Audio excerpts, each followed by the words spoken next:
السلام علیکم مفتی صاحب۔ وعلیکم السلام۔ قبلہ جو کنڈوں کا ختم دیا جاتا ہے، ہمارے مسلک یعنی کہ اہل سنت کے نزدیک اس کی شرعی حیثیت کیا، اس کی ذرا رہنمائی فرمائیے۔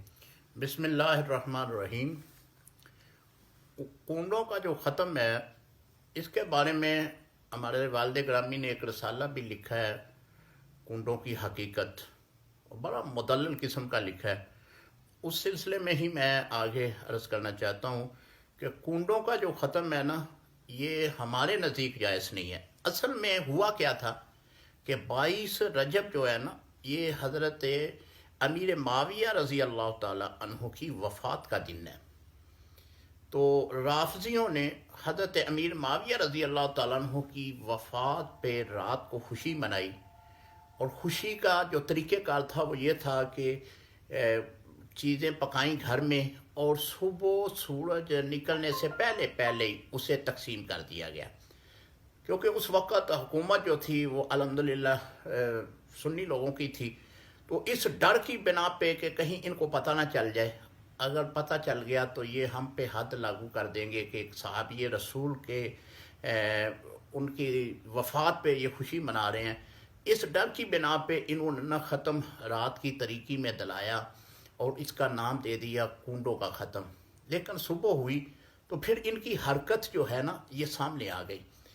اصل میں یہ جو فرقہ ہے، یہ اس کا بانی ہے عبداللہ ابن سبا، یہودی ہے۔ اس نے شروع سے ہی صحابہ اکرام کی دشمنی کا آغاز کیا، پھر دشمنی باقاعدہ طور پر اسی پر ایک فرقہ بن گیا۔ آج بھی صحابہ اکرام کے یہ دشمن لوگ جو ہیں، امیر معاویہ رضی اللہ تعالیٰ عنہ کو اچھا نہیں سمجھتے، ان کے خاندان کو اچھا نہیں سمجھتے، بلکہ جمیع صحابہ کو اچھا نہیں سمجھتے۔ تو 22 رجب جو ہے، یہ حضرت امیر معاویہ رضی اللہ تعالیٰ عنہ کی وفات کا دن ہے۔ اور یہ بھی یاد رکھیں کہ 22 رجب جو ہے، یہ حضرت امیر معاویہ رضی اللہ تعالیٰ عنہ کی وفات کا دن ہے۔ نام دیا ہے اس کو امام جعفر صادق رضی اللہ تعالیٰ عنہ کے ختم کا۔ حالانکہ امام جعفر صادق رضی اللہ تعالیٰ عنہ نہ تو اس دن پیدا ہوئے، نہ اس دن انہوں نے وفات پائی، نہ کوئی ایسی کرامت ان سے سرزد ہوئی ہو کہ ان کی یاد میں یہ دن منایا جاتا ہو۔ تو میں عرض کر رہا تھا کہ ان کو جب پتہ چلا کہ ان لوگوں کو تو پتہ چل جائے گا، تو انہوں نے تقیہ کیا، کیونکہ تقیہ بھی ان کے نزدیک بہت بڑا ثواب ہے۔ تقیہ کر کے انہوں نے اس کا نام بدل دیا، کہنے لگے کہ یہ امام جعفر صادق رضی اللہ تعالیٰ عنہ کا یہ ختم ہے۔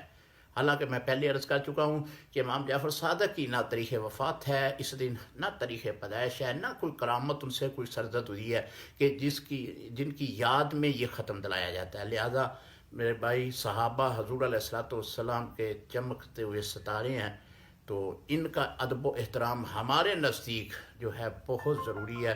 کسی ایک صحابی کی بھی اگر ہم توہین کریں گے تو ہم اپنے ایمان سے فارغ ہو جائیں گے۔ وما علینا الا